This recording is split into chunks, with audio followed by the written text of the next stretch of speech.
Pushkin.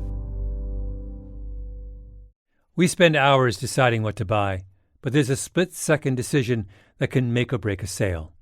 Do you have the trust to hit buy now?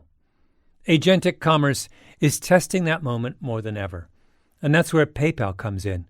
With 25 years of checkouts, 400 million consumer accounts globally, and the benefit of purchase and seller protection, all of which make sure wherever a purchase starts, it ends with trust. Built for payments, growth, and agentic. PayPal Open, built for all business. Visit paypalopen.com. Purchase and seller protections on eligible transactions only. Terms apply. See paypal.com/risk-management for details. Liberty was never just a word. It has guided every American endeavor for the past 250 years. And now it takes form in a new way. The 2026 Semi-Quincentennial Coin and Medal Program from the United States Mint celebrates the founding ideals that have long shaped our coinage.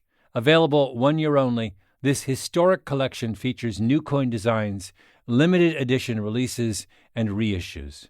Shop new official coins at usmint.gov/semiq. That's usmint.gov/SEMIQ. Whatever your goal, trade, show, giveaways, client gifts, or team gear, 4imprint has the promo products to match. With thousands of options, from apparel and drinkware to tech and totes, it's easy to find the right fit for your brand and budget, with standout choices at every price point. And with their 360-degree guarantee, you can be 4imprint certain your order will show up just right on time. Explore more at 4imprint.com. 4imprint, for certain. Hi, everyone. Malcolm here. The countdown is on. On June 24th, we'll be back with Season 6, the most bananas season of revisionist history ever. I finally get out of the house. I go to Phoenix, New Orleans, and I go, metaphorically, to the Magic Kingdom on a mission of mischief. Season 6 is so fantastic. I don't want to give too much away. Just hang tight. It'll be here soon. It's been an especially busy time for me working on Season 6 and promoting our new book, The Bomber Mafia. One of the events on my book tour was a conversation on Clubhouse with my good friend, Adam Grant. He's an organizational psychologist at the Wharton School at the University of Pennsylvania, and he hosts the podcast Taken for Granted from the TED Audio Collective. We've actually both had new books out this spring. Adam's is called Think Again, which I really loved. It seems he and I are always crossing paths on the book tour circuit, and we always challenge each other, and we always have fun. I wanted to play you some snippets of our recent conversations. Forgive me, by the way, for stating the obvious, but books make great Father's Day gifts. Why not make it both? Get the Bomber Mafia audiobook from bombermafia.com, and then Think Again from wherever you get your books. And I'll see you very soon for Season 6 of Revisionist History. Okay, here's our Clubhouse discussion about the Bomber Mafia. Thrilled to welcome Malcolm Gladwell back to Clubhouse. Malcolm, glad you're here. Yes, thank you. I was going to say, not a week passes when I'm not engaged in some kind of public conversation with you. Be careful what you wish for. Yes. I wanted to kick off by just asking you to tell us a little bit about the Bomber Mafia. I think it's anybody who's listened to Revisionist History the last couple seasons knows how obsessed you are with it. But for those who are not initiated, give us the teaser. Bomber Mafia is the story of a group of pilots in southern Alabama in the 1930s who believed that they had and could reinvent warfare, that they could, through the use of technology, particularly the bomber and means of dropping bombs with accuracy, they could render every other part of the military obsolete, and they could turn wars from something that where hundreds of thousands of civilians died as a matter of course to a kind of clean and surgical exercise. And they took that dream with them into the Second World War and tried to make it real. And it's the story of it's the story of that attempt. What happens when a group of people with an idea fired by morality and technology meet the real world? This is a very different kind of book than you've written before. First and foremost, because the cover is not white, which threw me, but also, also because it's a history book, and because despite you're going back in history decades and decades, it's also more personal, I think, than anything you've ever written. And I'd love for you to share with us a little bit about the seeds that were planted in your own life that got you curious about this topic.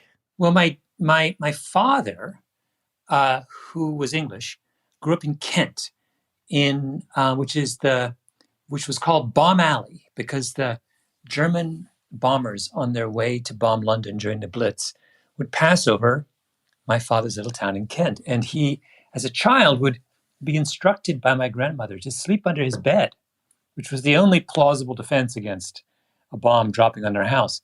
And he had all these stories like a bomb once landed in their backyard and luckily didn't explode. He was once out picking strawberries with my grandmother and German planes passed overhead and my grandmother hid my father and my uncle under newspapers for reasons that no one really knows. She thought maybe if she hid them from the pilots, they wouldn't bomb them. But it was like he would tell these stories. And to me at, the age of 5 or 6, these stories were unbelievably exciting. We were in rural southwestern Canada, maybe the most boring part of the Western world. And my dad was telling me where nothing happened. I mean, it's a good thing, and my father was telling me these stories about, like bombs dropping in his backyard when he was my age. And I think that probably instilled in me a kind of romantic love of this era.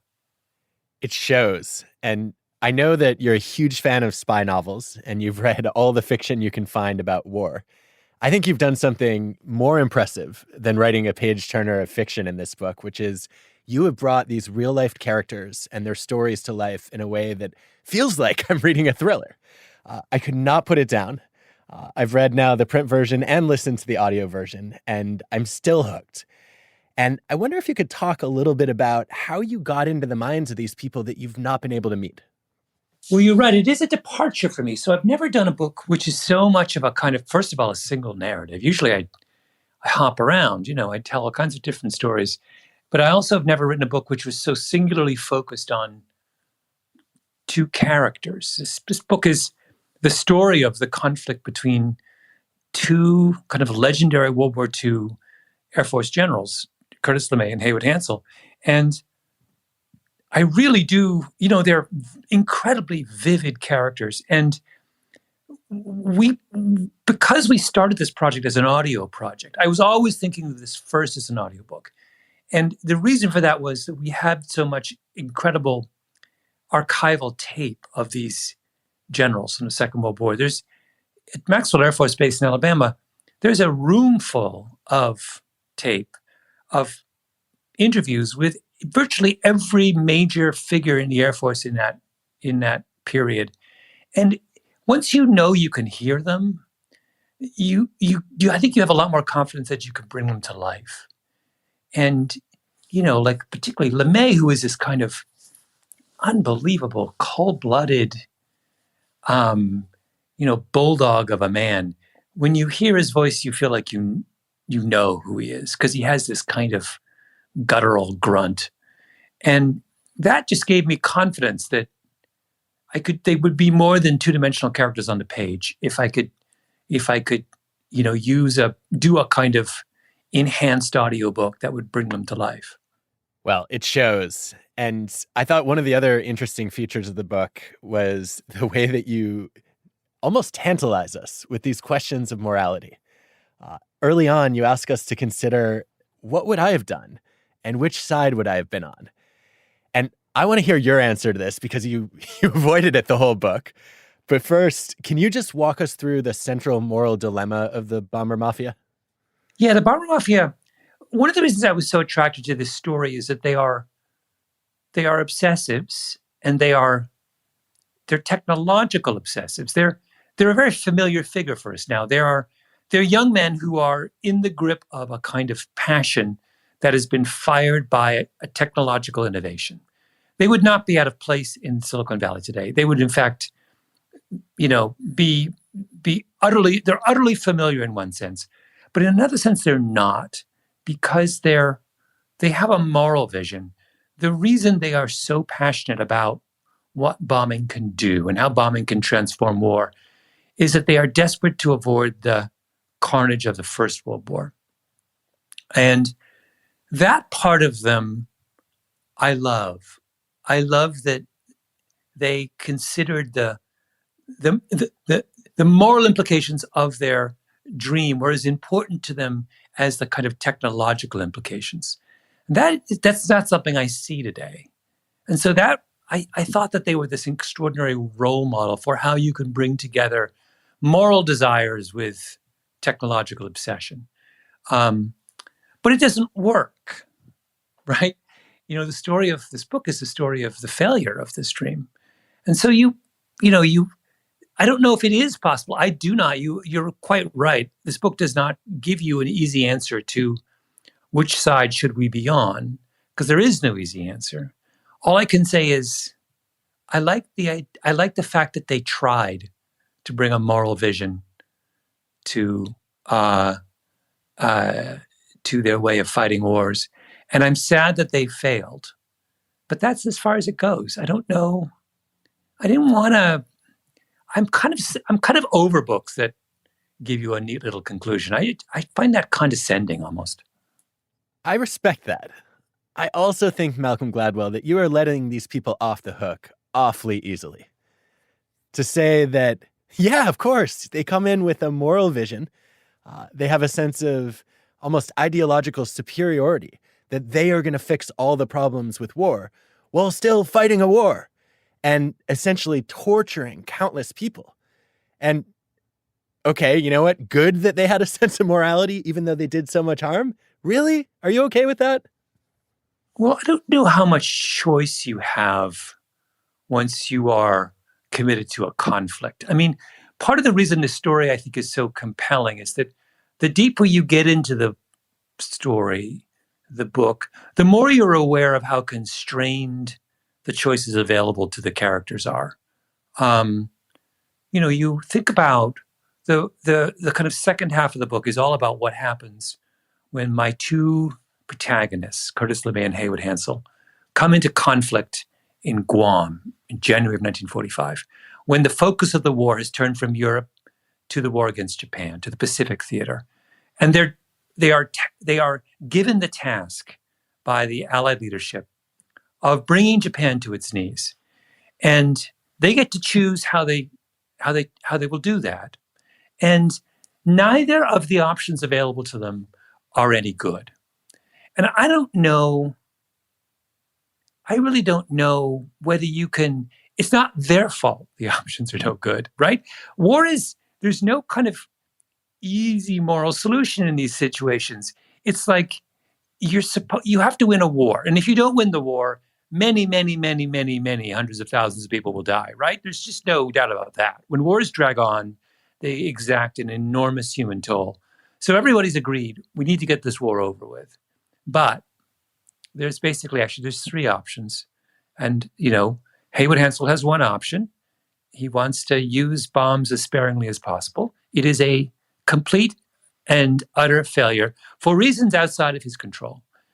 Curtis LeMay has another option. He wants to napalm every city in Japan, which is brutal and unbelievably horrifying. But he would say, well, I don't have any other options. Now, the third option, of course, is the option taken by in August of 1945 when we dropped 2 atomic bombs on Hiroshima and Nagasaki.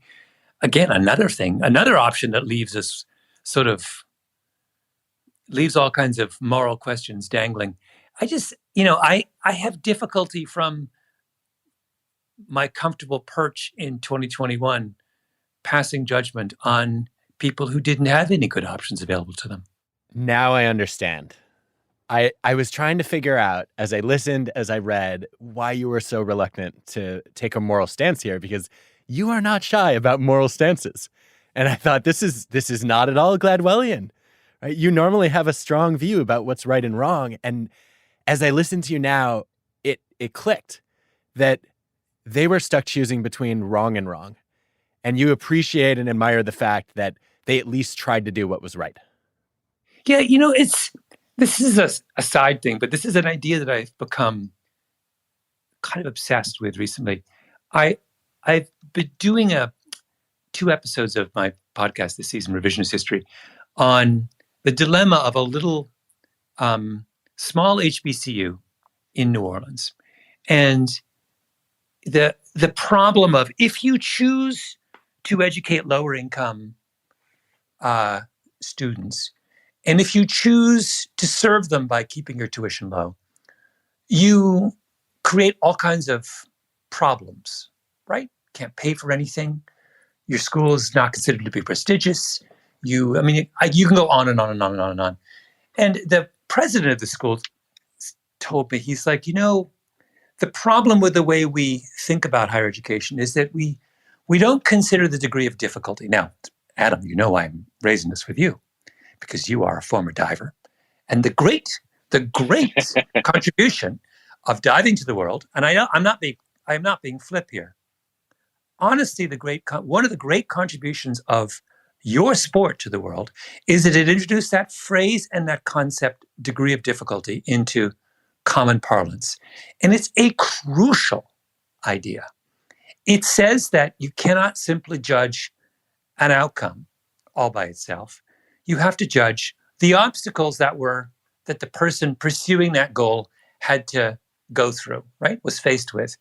And this guy in New Orleans, he was like, the problem with HBCUs is that no one gives us credit for the degree of difficulty involved in what we do, right? I just thought that was absolutely true. And you can go through all manner of things in society. The one thing that was absent from the debate this past summer about police, and by the way, a debate that I had been writing about and arguing for police reform for 25 years at this point. But the one thing that was absent from this summer was a sense of the degree of difficulty involved in police work. It's really hard, right? Really, really hard. And I wish that had been a part of it. And it wasn't there to the same extent. And that's also what I feel about these characters back in the Second World War, is the degree of difficulty was through the roof. And you just have to build that into your consideration of their actions. I love that lens, in part because one of my biggest frustrations with diving is that the formula for degree of difficulty is almost completely bogus. How did you decide that when somebody does a front 4.5, that's a 3.8 degree of difficulty on a 3 meter? But when they do an inward 3.5, it's only a 3.4. You could change that scale dramatically, and we would have different Olympic gold medalists. We would have actually completely different dives done. And we could have a whole rabbit hole about this, which I'm very tempted to do. But I think it... Hold on. Adam, this is like fantastic. Are you saying that there is an underappreciated degree of difficulty with the concept of degree of difficulty? At minimum, there's an underappreciated degree of difficulty in asking people who judge a sport to come up with a meaningful quantitative metric for scoring the sport. Adam, you know more about diving than 99.99% of humanity. You are a prominent psychologist who writes on all manner of things, and you have never written about this? Do I have to take this idea from you? Can I interview about this? I will give it to you. It's yours right now. This is just the most interesting thing this is like fantastic. This is just amazing. That even diving got degree of difficulty wrong. It's fantastic. Well, but isn't that part of the point? That, well, I mean, first of all, inventing something almost always means you get it wrong, because the hard work of creating it usually blinds you to the different hard work of optimizing it. But also that the concept of degree of difficulty is so much more complicated. everywhere else. And the fact that we couldn't get it right in diving, it's like all you have to do is, measure how high people jump, how fast they can spin, and, how much control you have. Actually, there's a whole metric of jobs for degree of difficulty, right?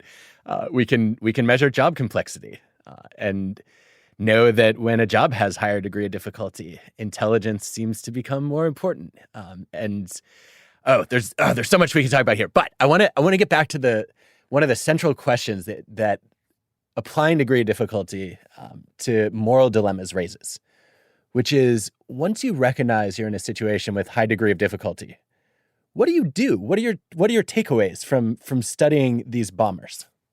The great mistake the bomber mafia makes is they like many technological innovators, by the way, is they do not have the imagination, and it's not a fault, but no one would, to come up with all of the possible complications of their dream. And this is the time-honored problem of the innovator, right? That the thing that makes them good at innovating in their specific region is the narrowness and intensity of their focus. They're not distracted. They're like eye on the prize, right? But the problem is that when they take that idea in the real world, that becomes a liability. All of a sudden, you got to think about 50 things that never occurred to you tomorrow. So the skills that get you to the real world are the skills that also impede you once you reach the real world. Well, okay, so you have a parallel here, which I didn't see until just now, between the bomber's dilemma and how we think about degree of difficulty in diving, which is, I think the central tension in diving and degree of difficulty is, do you base it on how hard it is to do at all or how hard it is to do well? Right? Like there are some dives that only a few people in the world can even make. And some people would argue those should have the highest degree of difficulty. And others would say, no, you take the hard dive that everybody does, but everybody misses. And that's the dive that gets the highest degree of difficulty. Your version of this, I think, is precision bombing, which is it's like, okay, how many bombs can you drop, or how much can you terrify or demoralize a city with your bombs versus can you hit your target perfectly? What does that teach us about what's really difficult? Is it the execution, or is it the ability to show up in the first place? Oh, wow. That's a really good question. I'm going to cop out and say both, or it depends. Disappointing. I can tell you what interests me more, which is I'm more interested, particularly, this is a weird thing to say, particularly as I get older, in the execution. Because more and more, I find myself, I am interested and fascinated and amused by people's obsessive dreams. But what impresses me is execution. That you can just do it in a way that, so everyone tries to do the same thing. There are three people who pull it off. Those are the three. That's what impresses me. Is like, it's like, any of us can make an attempt at Mount Everest or run a marathon, but a handful of people get to the top or break, 2 hours and 30 minutes. Those are the people I take my hat off to. Okay, that speaks to something you've alluded to a couple times and something you made me rethink in this book, which is the idea of obsession. I have always thought of obsession as something bad. I think of people with OCD. I think of an obsessive stalker. And you have a very different take on obsession. I think you even see it as a beautiful thing. And I want to hear more. I do. I wonder why I do. I don't know if I have a good answer to that. It's not as if the easy thing would be to say that I grew up with an example of obsessiveness. Actually, I didn't. Neither of my parents could even plausibly be described as even coming close to that standard. My brother is the least obsessive, although, he's not obsessive. We're dabblers. My dad's whole thing was he loved doing lots of things, even if he did them badly. That was his favorite thing. He once built a greenhouse in our backyard, and he was so proud of how inexpertly he built it. He would show off all of the crazy angles and the gaps in the. I mean, he thought that was hilarious. Okay, I have a few things that I'm curious about then. The first one is you called yourself a dabbler, and yet you're also an elite runner. I think you once beat the Canadian record holder, if I remember correctly. Isn't running the most obsessive sport ever? I mean, you literally just do the same thing over and over. Step, step.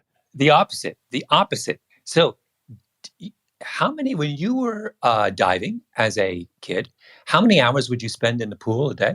I mean, actually in the pool, probably 4 seconds a dive. From the time you left the house to the time you got home again, what are we talking about? Time devoted to the task. I'm 3 hours during the school year, probably 8 or 9 in the summer. Okay. In my entire time as I was a very good age class runner. In my entire time as a very good age class runner, I never spent more than an hour a day running. Never. And I never ran more than 5 days a week. And by the way, nor did anyone else I know. In fact, and if I had done that, I would have gotten hell from my coach. He would have said, "You are destroying your." Running is all about restraint. You know what the little adage they repeat to you when you start out running is, "Train, don't strain, for tomorrow is another day." Running is it's the anti-obsessives pastime. It's all about restraint. It's all about never. Only when you race do you push yourself to the edge. At all of the times, you hold yourself in check, right? The coach, I'm in training right now for this mile race I'm doing, and this guy is helping me coach, and he looks at my workouts online. You know what he tells me? He's like, "Yeah, you need to probably take a little more recovery on that, or you should take some more days off." He's making sure I'm not obsessive. Runners, you totally misunderstand running. This is probably why you don't run. You don't get it. That might be true. You're bringing your crazy 8-hour-a-day memories from childhood to bear on a completely different sport. I don't know. You have bursts of obsession in running. I've heard about your stair routines, for example. No, it's not obsession. I used to get together with 3 very good friends of mine, and we would do a workout on the stairs in Fort Greene Park in Brooklyn. To say that was obsessive is nuts. It was totally fun. We would you have a long recovery because you jog down the stairs and you sprint up them. On the jog down the stairs, you gossip and catch up on stuff and chat, and then you just have a little zip up the stairs. And it's the furthest thing. You don't know what you're talking about. Meanwhile, you're executing these insanely complicated dives that if you're off by 2 inches, you lose. There's nothing. There's nothing in common with what I'm up to.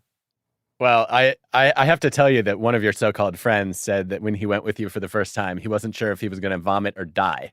So not everyone's experience mirrors yours, but no. And on every other occasion, then he smoked me. So I know what he's talking about. Anyway, the other thing I wanted to ask you about obsession is, I think about this research by Valorand on 2 kinds of passion. He calls them obsessive passion and harmonious passion. And he says obsessive passion is basically, it's extrinsically motivated. It's driven by guilt, by pressure, by this, compulsiveness that really undermines people's ongoing interest and commitment. Whereas harmonious passion, instead of feeling like you constantly have to push yourself to do it, you're pulled in by the activity. You're interested, you're intrinsically motivated, you're curious, you're excited, and your energy is sustained by your enthusiasm. And I wonder if that's part of what you're describing, or if you think there's actually still an upside to the obsessive part of passion. Well, it's funny that the word I was waiting for you to say in that little dichotomy you described was pleasure. So I suppose that there are different initial motivations for certain kinds of of obsessive pursuits. But to me, the real issue is not why you start, but where you end up. And does the immersion bring you pleasure? And it always amazes me how little that word is used, particularly in connection with people's work. I always ask people, well, do you find your work fun?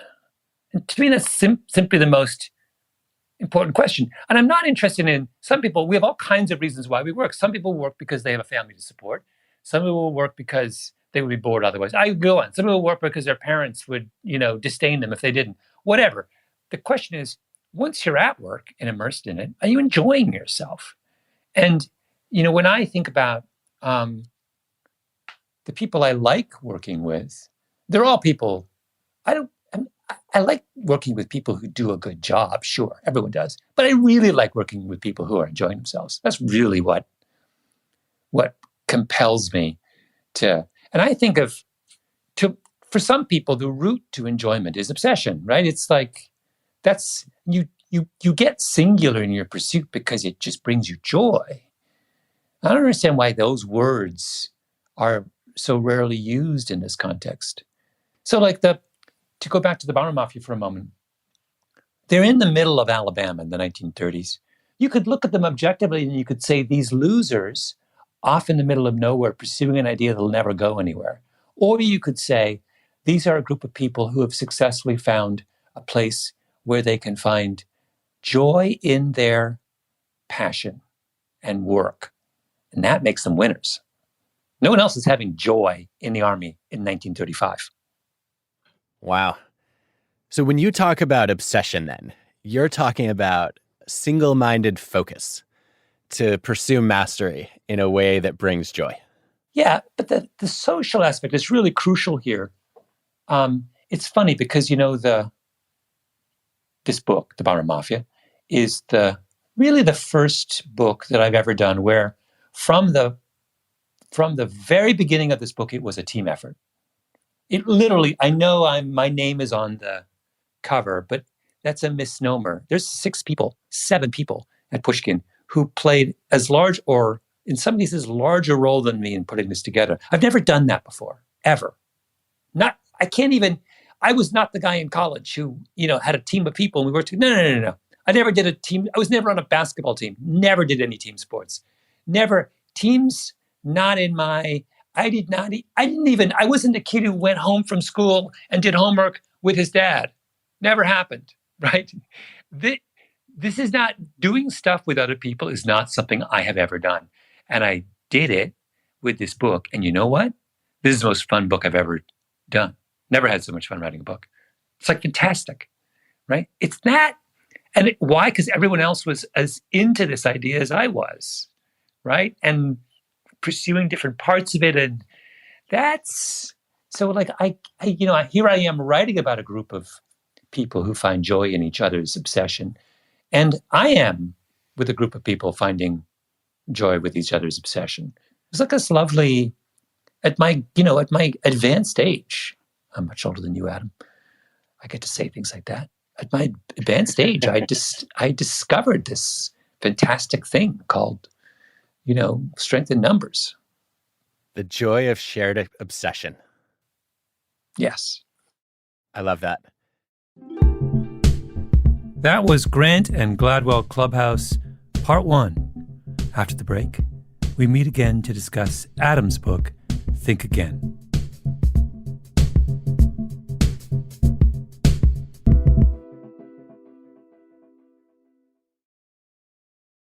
This show is sponsored by BetterHelp. BetterHelp's 2026 State of Stigma report surveyed 2,000 Americans and revealed that 85% of Americans believe getting support is wise, yet 74% say society discourages people from doing so. This makes no sense, right? If you have a toothache, society doesn't discourage you from seeing a dentist. If your car breaks down, society doesn't discourage you from seeing a mechanic. If your heart is literally broken, as in not functioning, society doesn't discourage you from seeing a cardiologist.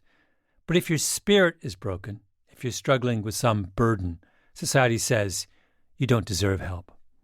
I think it's time to end this self-defeating contradiction.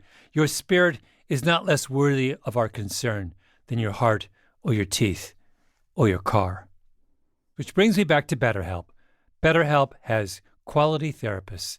They work according to a strict code of conduct and are fully licensed in the U.S. Don't let stigma stand in the way of support. Start therapy with BetterHelp. Sign up and get 10% off at betterhelp.com/Gladwell. That's better, HELP.com/Gladwell. Liberty was never just a word. It has guided every American endeavor for the past 250 years. And now it takes form in a new way. The 2026 Semi-Quincentennial Coin and Medal Program from the United States Mint celebrates the founding ideals that have long shaped our coinage. Available 1 year only, this historic collection features new coin designs, limited edition releases, and reissues. Shop new official coins at usmint.gov/semiq. That's usmint.gov/SEMIQ. We spend hours researching products online and deciding what to buy, but there's a split-second decision that can make or break a sale. Do you have the trust to hit the buy now button? The way we discover and compare things is evolving, happening faster and influenced by new forms of intelligent advice. But the underlying trust question doesn't go away. If anything, it's more important than ever. That's where PayPal comes in. For more than 25 years, they've been a trusted way to pay. And now PayPal can make the agentic era of commerce work for merchants, letting them maintain control of their brand, their customer relationships. So even as the way we shop changes, the moment that matters most still feels familiar and deeply dependable. Built for payments, growth, and agentic. PayPal Open, built for all business. Visit paypalopen.com to get started. Purchase and seller protections on eligible transactions only. Terms apply. See paypal.com/risk-management for details. Adam, can you give us an overview of Think Again? The core idea builds on some brilliant work that my colleague Phil Tetlock did. And the premise is that we spend a lot of our life with these mindsets of occupations that we never have worked in. We find ourselves thinking like preachers, prosecutors, and politicians more often than we would want to admit. When I'm in preacher mode, I'm trying to proselytize. When I'm a prosecutor, I'm trying to win a case and prove you wrong. When I'm a politician, I have a constituent, I'm trying to get their approval, so I'm doing all this campaigning and lobbying. My big worry with preaching and prosecuting is that people are not willing to think again. Because I'm right, you're wrong. You're the one who needs to change, I'm good. When people are in politician mode, they look a little bit more flexible, but all they're doing is they're flip-flopping what they say in order to communicate what they think their audience wants to hear. And so if it looks like they're rethinking, they're doing it at the wrong time for the wrong reasons, or they're just towing the party line and appealing to their tribe without actually changing their internal beliefs. My hope is that people will think a little bit more like scientists and say, you know what? I don't have to believe everything I think. I don't have to internalize every emotion I feel. When I start to form an opinion, that's just a hypothesis. Let me go out into the world, run some experiments, observe, talk to people, and test the hypothesis. And I should be then surrounding myself with people who don't just agree with my conclusions, but actually challenge my thought process.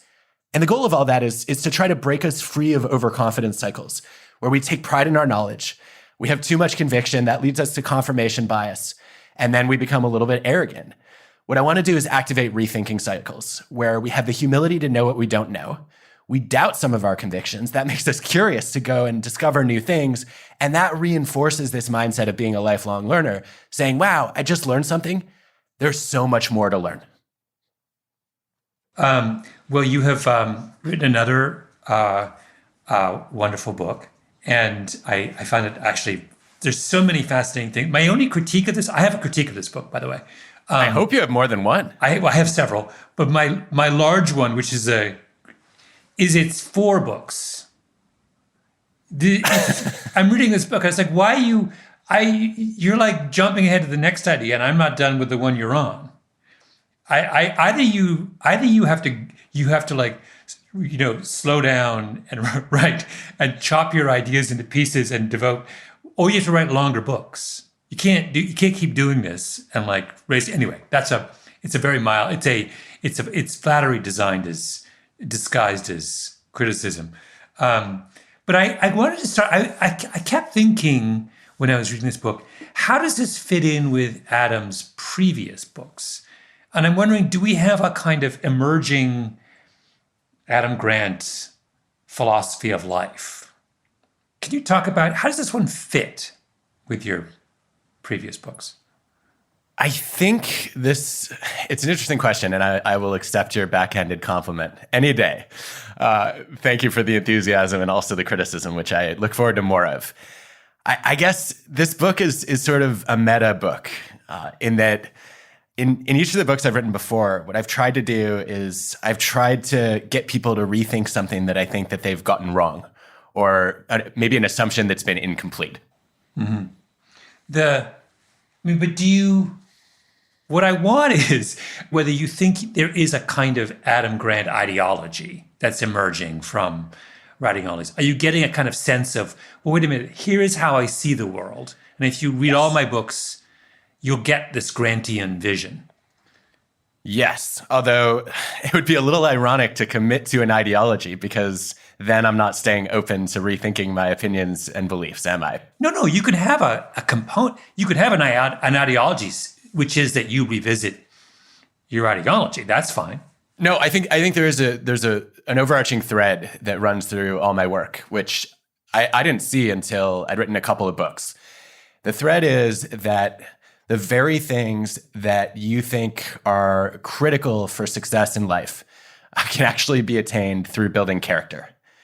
And I think that my work has looked at different kinds of character strengths and said, you don't have to choose between your goals and those virtues, whether it's generosity or now it's humility. And so I guess what I'm looking for at large is a way to align character with achievement. How's that? Yeah. No, that fits with, that's what I've always sort of sensed. Well, why didn't you just tell me that a few years ago? Because then I would have understood who I was and what I was trying to achieve. No, but I'm curious. I mean, because I'm always very attracted to religious themes in things, to sort of particularly if they're kind of slightly sublimated. But it always struck me that there was some kind of moral case being made in your books that maybe you weren't making explicitly, but that there was something about reading your books that felt very comfortable to someone who was used to thinking about the world in terms of character, ethics, morality, those kinds of things. Like I was thinking, if I had a Bible study of evangelicals and I said, this week we're not reading the New Testament, we're going to read the works of Adam Grant. I think actually people with that kind of worldview would be very at home with the arguments that you're making. That's interesting. I love it when ancient wisdom matches up with modern science. And I think where the ancient wisdom often leaves me short is around, a lot, for me at least, a lot of the principles and recommendations that come out of religious traditions are missing the nuance about how do you actually do this in life, right? So yeah, of course you want to be a generous person, but how do you give to others in a way that prevents you or protects you from burning out or just getting burned by the most selfish takers around? Yes, I want to be humble, but I don't want to become meek or lack confidence. And so I think, I guess what I want to do in a lot of my work is try to use evidence to pick up where these higher principles leave off and ask, okay, what does it mean to do this without sacrificing, our ambitions? Yeah. I was struck by, because I am, as you know, a BlackBerry fanatic and user. Not fanatic, too strong a word. It's from, they make it in my hometown. I have it came out of my dad's university. And you have a little thing where you talk about Mike Lazaridis, who ran RIM, BlackBerry, for many years. And he made this error, and they went from 50% market share to whatever it was, 5% in 5 years, because they failed to understand the smartphone revolution, the typing on a keyboard as opposed, or typing on a screen as opposed to, et cetera, et cetera. He was not willing to revisit his assumptions about what a smartphone could be.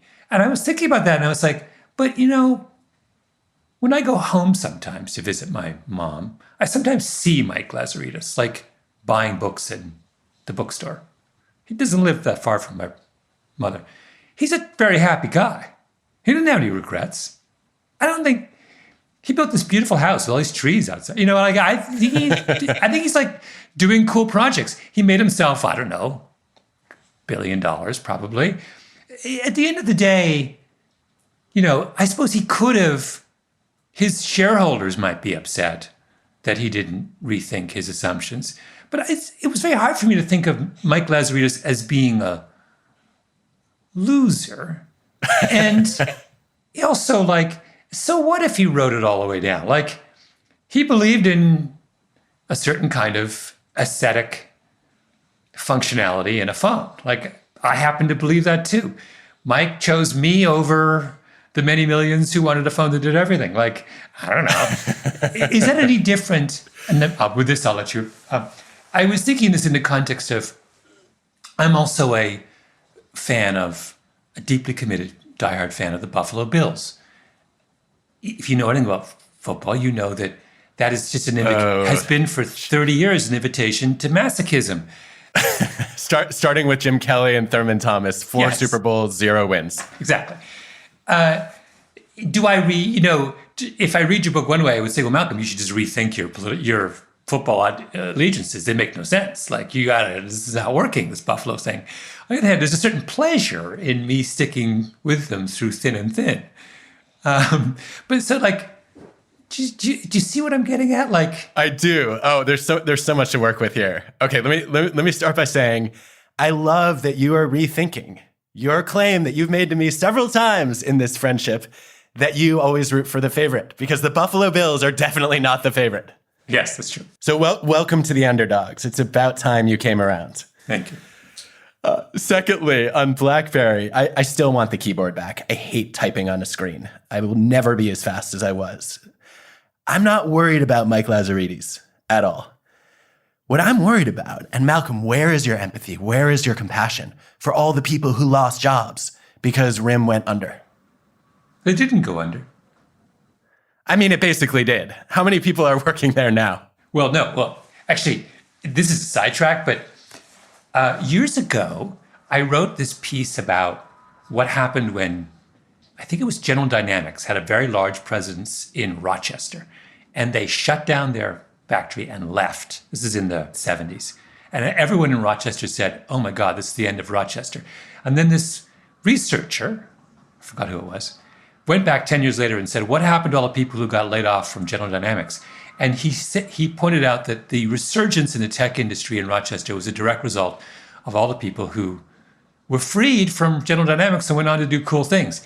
The exact same thing happened in Waterloo, my hometown. All the people who left RIM are the foundation of this incredible tech resurgence in Southern Ontario. So, Mike just educated a bunch of people about how to be entrepreneurs and how to think about. I think it's win-win for Waterloo. Anyway, it's a side point. No, I think you're right. I think that's a great point, and I'm feeling the joy of being wrong right now, because I think you can see the impact on the ecosystem if you go to Canada. I think there's a part of me, though, that I guess I also feel bad for you and me, because we want that keyboard, right? I would love it if there was an iPhone competitor that worked a little bit more like the BlackBerry did. And so I feel like we're missing out on, frankly, some possible technological advances that didn't occur because they stopped producing products. What this book is a kind of rebuttal to Don Quixote. Don Quixote is everything that he stands for is something this book is refuting, right? This book is saying to persist in tilting at windmills, to persist in, the whole story of Don Quixote is Don Quixote continues to wage these battles that cannot be won. He will not rethink anything. And, that book suggests there's a kind of nobility in that romantic attachment to a cause, even in the face of, and you're saying, actually, no. Don Quixote's going to be much better off if he rethinks his position about being this chivalrous knight and starts scientifically examining his options, right? Like this book is the anti Don Quixote. I never thought of it that way, but I like it. I'm not saying you should always give up on your passions or let go of the causes that are important to you, right? I want people to stand by their principles, their core values. But I would be thrilled if more people were willing to say, look, I'm committed to a set of principles, but I'm willing to be flexible about the best plan to advance those principles. And I think that really requires us to think a little bit more like scientists and a little bit less like preachers or prosecutors or politicians who are convinced I'm right, you're wrong, and I'm only going to try to cater to my own tribe. That's all for now, dear listeners. Thanks for hearing us out. Thanks to Adam Grant and his team at TED for their help with this episode. My audiobook, The Bomber Mafia, is available at bombermafia.com. And Adam's Think Again is available wherever books are sold.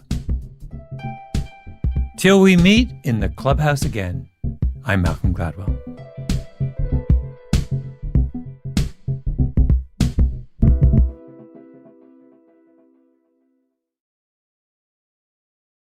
We spend hours deciding what to buy, but there's a split-second decision that can make or break a sale.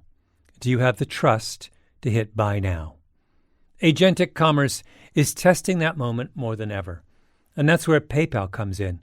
With 25 years of checkouts, 400 million consumer accounts globally, and the benefit of purchase and seller protection, all of which make sure wherever a purchase starts, it ends with trust.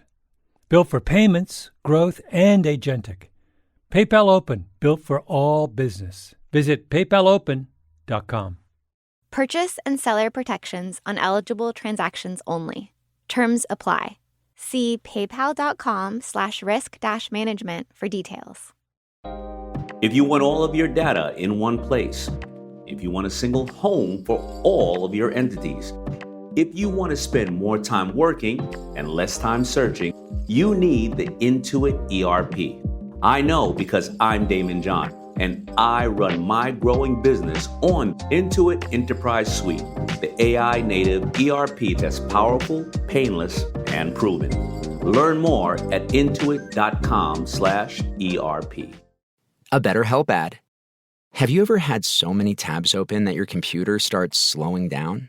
10 for work, 5 for family, 1 for that thing you've been meaning to figure out. 20 more are running quietly in the background. Life can feel like that too. According to BetterHelp's 2026 State of Stigma report, 85% of Americans say getting support is a smart thing to do. Yet 74% say society still discourages people from asking for help. And more than 3 in 4 Americans reported symptoms of anxiety or depression in the past 2 weeks. Therapy can help you sort through what's taking up space and attention. With BetterHelp, you can connect with a licensed therapist online on your schedule. You'll be matched based on your needs, and you can switch therapists anytime. In fact, 69% of BetterHelp users showed meaningful improvement in anxiety and depression. Maybe it's time to close a few tabs. Visit BetterHelp.com. That's better, HELP.com.